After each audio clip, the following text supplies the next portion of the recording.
От человеческой жестокости никто не застрахован, а тем более братья наши меньшие. Мы расскажем про самые вопиющие случаи, когда люди издевались над животными, снимали это на камеру, а иногда даже показывали это детям.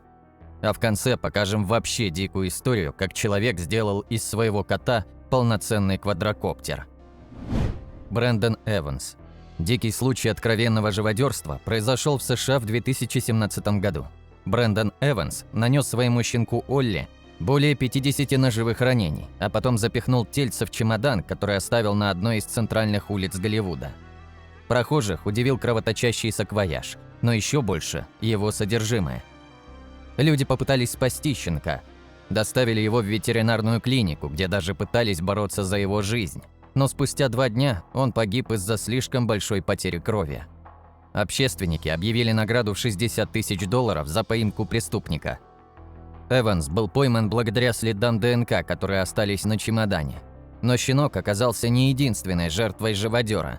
При обыске в квартире нашли лапы кошек и тела крыс, а на стенах ванной и кухни были следы крови. Помещение описывали как логово настоящего палача. Он признал вину в убийстве щенка только через 4 года, решившись на сделку с судом, который снял с преступника еще 17 обвинений, касавшихся жестокого обращения с животными. Изначально Эвансу грозило до 85 лет заключения, но в итоге дали всего 10. Николай Ковалев. Случай, который потряс всю Белоруссию, а живодера требовали линчевать за содеянное. Николай взял в дар более 15 котов в интернете и убил их из-за плохого настроения. Как он объяснял на следствии, что, будучи сиротой, ему становилось легче, если он мучил животное. Крики котят давали почувствовать, что он не так одинок. Волонтерам из Минска поступила жалоба от жильцов дома во Фрунзенском районе, что за дверьми одной из квартир происходит нечто странное. Оттуда доносятся крики животного. Отреагировавшие на сообщение зоозащитники впоследствии обнаружили в мусорке труп кота и позвонили в правоохранительные органы. Прибывшие сотрудники милиции оперативно установили хозяина умершего животного, 22-летнего минчанина. В одном из случаев фигурант бросил котенка от дерева в лесопарке столицы, как сообщают органы следствия. Тела умерших животных он также выбрасывал через балкон или просто в мусорные контейнеры. Кроме того, свои преступные действия молодой человек снимал на камеру мобильного телефона. Самое обидное, что парня уже пытались привлечь к ответственности. Осенью 2020 года люди, передававшие обвиняемому котов, забили тревогу. Новый хозяин не выходит на связь, и узнать о судьбе животных у них не получалось. Были написаны заявления в милицию и проведены проверки. Ковалев разводил руками. Котики просто убежали. На этом полиция и успокаивалась. В возбуждении административных или уголовных дел за жестокое обращение с животными было отказано. Согласно заключению стационарной судебно-психиатрической экспертизы, молодой человек в момент совершения преступлений осознавал фактический характер и общественную опасность своих действий и мог руководить ими. Но объектом издевательств становятся не только кошечки и собачки. Следующий изверг удивил немецкую полицию своей уникальностью. В Германии мужчина был приговорен к тюремному сроку на 2 года и 10 месяцев за убийство более 30 обычных лесных ежей. Он их вылавливал, а потом мучил до смерти, иногда перебиваясь и кроликами. Дальше складывал убитых животных в полиэтиленовые пакеты и специально оставлял в общественных местах. Преступника удалось поймать благодаря оставленным следам ДНК. Он уже был ранее судим, но при этом был вполне вменяемым с точки зрения психологической экспертизы. В июле 2022 года суд Фридберга вынес ему приговор с реальным сроком заключения, но мужчина попытался его обжаловать, правда, безуспешно. Но тут преступник хотя бы частично признал вину. А наш следующий живодер выдумал плаксивую историю, но свидетели не позволили обмануть следствие. Уильям Ходж.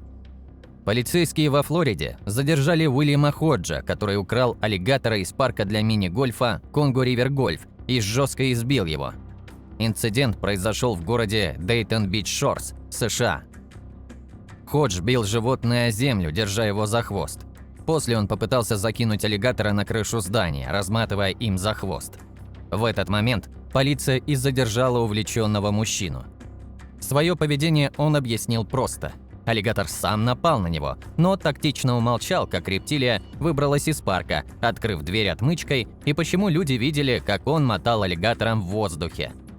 Но если вы думаете, что издевательство над животными – это удел редких извергов, то следующий случай мы добавили просто для понимания жестокости большинства людей.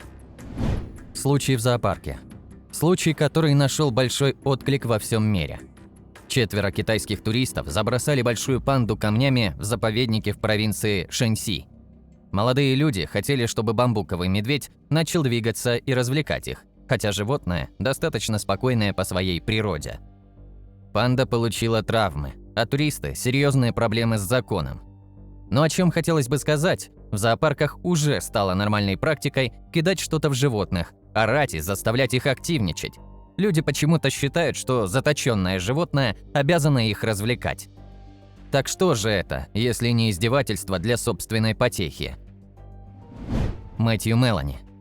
Суд австралийского города Брисбен в штате Квинсленд вынес приговор 25-летнему живодеру Мэтью Мелани по кличке Безумный Мэтт, который признан виновным в зверском убийстве грызуна. Злоумышленник откусил голову крысе, сняв свою странную расправу на камеру, а затем выложил свой прикол в социальные сети. Мэтью Мелани был арестован 16 января 2016 года. В съемках также участвовали оператор и 2 ассистента подсудимого. На кадрах видно, как Мэтт быстрым шагом входит в помещение, распахивая дверь ударом ноги. Затем он достает из коробки живую белую крысу и в течение секунды или 2 откусывает ей голову. Живодер проглотил часть крысиной тушки, а затем выпил 3 стопки водки. После этого один из ассистентов безумного Мэтта ударил его по лицу рукой в боксерской перчатке, а второй приятель разбил о спину Мелани стул. В стиле чудаков, видимо, действительно думали, что это забавно. Видеозапись собрала более 250 тысяч просмотров, однако она же стала и главной уликой. Причем следователи путем сложных подсчетов пришли к выводу, что Мэтт обрек крысу на целых 29 секунд страданий и боли. После ареста блюстители закона конфисковали у подозреваемого 17 крыс и змею. По версии следователей, мотивом расправы над грызуном было банальное желание Мэтта прославиться. И правда, прославился. А следующий живодер сделал из своего увлечения настоящий многомиллионный бизнес, на который многие годы закрывали глаза. Вернон Вегас. Вегас занимался разведением, продажей и подготовкой собак к боям и обучением людей, собиравшихся дрессировать животных для нелегальных состязаний. Мужчина был участником крупной преступной сети, действовавшей в Джорджии, Флориде и Алабаме. Группировка занималась организацией собачьих боев и торговлей кокаином. В ходе расследования полиция конфисковала у преступной сети $570 тысяч наличкой и более 150 собак. По окончании срока заключения мужчина будет находиться под надзором полиции еще в течение 3 лет. Адвокат Вегаса заявила, что осужденный считает собачьи бои зависимостью, которую необходимо лечить. После освобождения мужчина планирует помогать другим преодолеть эту болезнь. Вернон Вегас занимался дрессировкой собак, участвующих в боях с 1996 года. Он разработал 7-недельную программу подготовки животных к подпольным состязаниям. Для дрессировки Вегас использовал утяжеленные ошейники, цепи и палки. Для спаррингов он выкупал обычных собак из питомника и давал их на растерзание своим бойцам. Речь идет о тысячах животных, которые подверглись насилию или попросту были убиты во время боя или тренировок. За вход на свои мероприятия брали $150, а от желающих не было отбоя. Вернона Вегаса приговорили к лишению свободы сроком на 5 лет и штрафу в размере $10 тысяч за участие в организации нелегальных собачьих боев. И это при том, что бизнес приносил миллионы долларов. Дэвида Берри-младший. Очень странный случай, приговор, который назначил суд. Браконьер вместе с отцом и другим родственником убивал оленей и отрубал им головы, оставляя на месте преступления только тела. В Департаменте охраны природы США указали, что это одно из крупнейших в истории подобных преступлений. Американский суд приговорил 29-летнего Дэвида Берри-младшего к 1 году и 120 дням тюремного заключения за убийство нескольких сотен оленей. Дополнительно ему придется каждый месяц пересматривать мультфильм «Бэмби». Его отец, Дэвид Берри-старший, и друг Кайл Берри были также арестованы, при этом у них уже были приводы за незаконную ловлю рыбы. Вы не поверите, но все они выплатили небольшие судебные издержки и отбыли в тюрьме в общей сложности всего 33 дня. Правда, Берри-младшему придется провести год в тюрьме в округе Лоуренс и 120 дней в соседнем округе, где он нарушил условия наказания за совершение тяжкого преступления. А этот случай вообще дикость, когда насилие попросту преподавали детям как жизненный урок правильного поведения. Дьюи Брютон, учитель сельского хозяйства Дьюи Брютон, утопил енотов на глазах у своих учеников младших классов. Причиной экзекуции над животными стало то, что они съели курицу, которую растил класс, и препод решил так преподать урок всем детям. Как сообщают местные СМИ, учитель запретил снимать утопление под страхом вызова к директору. Отмечается, что енотов поместили в мусорный контейнер, заполненный водой, а после уже отнесли в водоем. О шокирующем уроке стало известно от одного из учеников, который, видимо, впечатлился и, вопреки запретам, все же снял это на видео, а после показал удивленным родителям. Брютона отстранили от работы, а в самой школе было начато расследование инцидента.